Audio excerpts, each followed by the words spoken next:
Tak dobrý den, dámy a pánové, rád bych vás tentokrát přivítal u další recenze a dneska se podíváme na GoSmart digitální bezdrátový teploměr s označením EGS 0102 na protokolu Zigbee. Proč říkám na protokolu Zigbee? Určitě jste se i vy setkali občas i s nějakými recenzemi v rámci produktů, které jste si třeba pořídili zde, které v podstatě mnohdy samotný produkt dehonestovali, a to na základě naprosto banální věci, a to je to, že kupující mnohdy právě přehlédl to, že samotný produkt je na protokolu Zigbee 3.0, tudíž je zapotřebí opětně disponovat bránou jako takovou. Co se týká samotné ceny, hned na začátek říkám, není to pravda. Nejlevnější samozřejmě pro ty, jenž se lokálním trhu vyhybají, může být i cena poněkud vysoká. Tady je cena 429 korun z DPH. Já jen připomínám, že pak, když budete nakupovat produkty právě v rámci EMOSu, je doprava zdarma jako taková. Co si říct k teploměru? Teploměr je určitě takovou jakoby další nedílnou součástí začátku té chytré domácnosti. Určitě i pro stávající uživatele to je věc, kterou oni sami určitě disponovat budou, ať už to je z toho důvodu, že na základě toho spínám různé automatizace, ať už to bude nějaký větrák v létě, nebo klimatizace, ať už to bude samotné upozornění o tom, že tam je třeba větší vlhkost, abych odvětrával. V podstatě těch možností, jak takovýto produkt vlastně využít, je nespočet. Já se přiznávám, že primárně to používám hlavně z toho důvodu, abych měl přehled o tom, jaká teplota ve které místnosti je. Pravdou je, že přesně zvažuji to, že na přes rok určitě budu automatizovat třeba v rámci různých jako větráků a něčeho, co nám samozřejmě tu místnost může trošičku schladit. Já už jsem si samotný produkt napároval. Pojďme si říct nějakým způsobem pár základních informací. Jedná se tedy o teploměr, který měří vnitřní teplotu a vlhkost, disponuje funkcí zobrazení historie dat, teploty, vlhkosti v rámci mobilní aplikace. Je tam zároveň alarm při překročení nastaveného rozmezí teploty nebo samotné vlhkosti. Co se týká velikosti, musím říct, že je určitě jako menší, ku příkladu, než ten, který jsme zde v čase minulém testovali v rámci společnosti Niceboy. Napájení je tedy pomocí baterie CR2032, tu jistě znáte, taková ta placatá, kulatá. Je tedy kompatibilní i s hlasovými asistenty Google Assistant a Amazon Alexa. Tak, napárováno tady my máme, pojďme se na něj podívat. Tady máme samotný teploměr, tady máme oboustranní lepicí pásku, opětně tady máme skvěle provedený manuál k použití. Já tohle mám rád, ač to teda nepoužívám, ale vždycky se mi líbí, že skutečně takovéhle manuály se dokážou udělat tak, aby to opravdu že pochopil i naprostý začátečník. Na manuál si samozřejmě pomocí QR kódu můžeme stáhnout do telefonu. Vidíme, že teploměr disponuje LED indikátorem. Současně vidíme i, jak se má odejmout zadní kryt, kde vytáhnout vlastně tu pojistku k tomu, aby ta baterie v podstatě začala fungovat, kde máme párovací tlačítko a potom tedy postup instalace přímo do aplikace jako takové. Znovu připomínám, jedná se o Zigbee, teploměr a vlhkoměr, je zapotřebí brány. Tak, teploměr tady máme, pojďme se teda ještě jenom v rychlosti podívat.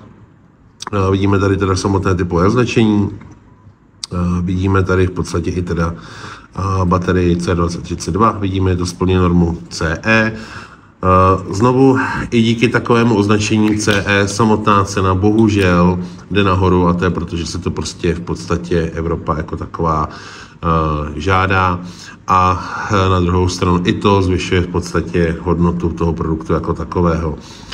Tady vidíme tady baterie 2032, tady tedy tlačítko pro párování nebo i samotný reset jako takový. Já musím na úvod teda jako říct, že když ku příkladu to budu nějakým způsobem porovnávat třeba s tím teploměrem od společnosti Niceboy, který teda jednak jako byl poměrně jako nevzhledný, za druhý tedy musím říct, že byl i poměrně těžký, a pravdou je, že už jsem ji asi 3krát sbíral ze země, protože ta lepcí páska, která tam vlastně byla, nebyla tak pevná, aby to prostě udrželo. Myslím si, že hodně dělá i samotná ta váha. Tady pravda je, že ten rozměr je opravdu maličký. Jo. Já tyhle ty, řekněme, produkty, které jsou skutečně takový, skoro bych řekl minimalistický, poznám na nich i o co jde, mám rád. Ano, určitě někteří namítnou, že se dělají i menší, takové ty kruhové. Dělají se, ty já též taky používám. Popravdě řečeno, na ty jsem tady zatím v rámci lokálního trhu nikterak jakože nenarazil. Zvažoval jsem i teda použití venkovní. Mám takovou, řekněme, střížku, kde jsem v čase minulém vlastně schovával teploměr pro jiné řešení v rámci chytré domácnosti a fungoval po celý rok. V podstatě jenom jednou ročně jsem měl tu baterku. Možná se o to pokusíme i letos, tak by mě docela zajímalo, jestli to skutečně vydrží tak, jak by nějakým způsobem jakože mělo. Pojďme se podívat tedy do aplikace jako takové. Hned na úvod tedy po rozkliknutí vidíme, jaká je aktuální teplota, jaká je aktuální vlhkost. Ořádek níže je smajlík, který nám říká, zdali je to optimální nebo komfortní v takovém stavu, jakém by to de facto mělo být. Ořádek níže, potom tady máme graf teploty a vlhkosti. Vidíme, že tam to znamenání je vlastně po hodinách. Když si to rozklikneme, tak zde můžeme tedy nahlížet jednak na den, měsíc, rok. Na rok je ještě dlouho, tak dlouho ji nepoužíváme. Současně jsme schopni v podstatě ve spodní části se podívat i na data z předchozího dne. Popravdě řečeno nevím, jak dlouho vlastně takovýhle senzor teploty ty data uchovává. Docela by mě to zajímalo po nějaké delší době používání, zdali se dostaneme ku příkladu i měsíc zpět. V podstatě to samé vlastně nám nabízí i vlhkost, opětně prostě náhled v rámci hodin, dole přepínání v rámci samotného dne, případně měsíce, roku, podle toho, jakou položku my v podstatě zvolíme, ale to vyzkoušené skutečně nemáme. Pak, když otevřeme položku Smart, tak skrze položku Smart my si jsme schopni vlastně vytvořit nebo nastavit automatizace. Rozklikneme a já hned tady na úvod sdělím to, že je obrovský rozdíl pak, když tvoříte automatizace vlastně skrze zařízení nativně a nebo přímo scény vlastně z aplikace. My si potom ukážeme ten rozdíl. Tady, když tady rozklikneme, vidíme tady, že teplota menší je shodný, větší než, a je tady třeba od minus 20 stupňů až po 60 stupňů. Pak je tam vlastně položka den, co se má vykonat tedy posléze. Pakliže se vrátíme tedy zpátky, máme tady vlastně nastavení, zde tedy vidíme jednak teplotní alarm. Pakliže ji zapneme, můžeme si tam nastavit v podstatě rozmezí teplotní, při kterém bychom chtěli být upozorňováni, že došlo k poklesu nebo naopak navýšení teploty nad námi, vlastně uvedenou hodnotu jako takovou. To samé je u alarmu vlhkosti. Dále zde máme úroveň baterie, zde vidíme vysoká, jednotky teploty jsou vlastně ve stupních Celsia. A pak tady máme kalibraci teploty a kalibraci vlhkosti. Tohleto v podstatě zdůrazňuji schválně, protože přesně u produktů v rámci Niceboye, pak když si pamatujete, tak zde možnost kalibrace vlastně nebyla. Ty produkty cenově byly vlastně na stejné, ne vyšší cenové hladině, než tento samotný produkt jako takový. Dále zde máme tedy alarm vybité baterie. V podstatě, když se vrátíme tedy zpátky, klikneme přes tuštičku, dostaneme se tedy do toho globálního, řekněme, nastavení nebo informačního panelu. Zde tedy můžeme jednak změnit název zařízení, opětně ji umístit do místnosti. Dále zde máme tedy podporu řízení třetích stran, to znamená Amazon Alexa nebo Google Asistent. Dále zde máme informace o zařízení, rychlé předvolby a automatizace. Znovu v podstatě to, co jsme si ukazovali, to, co má samotný produkt nativně v sobě.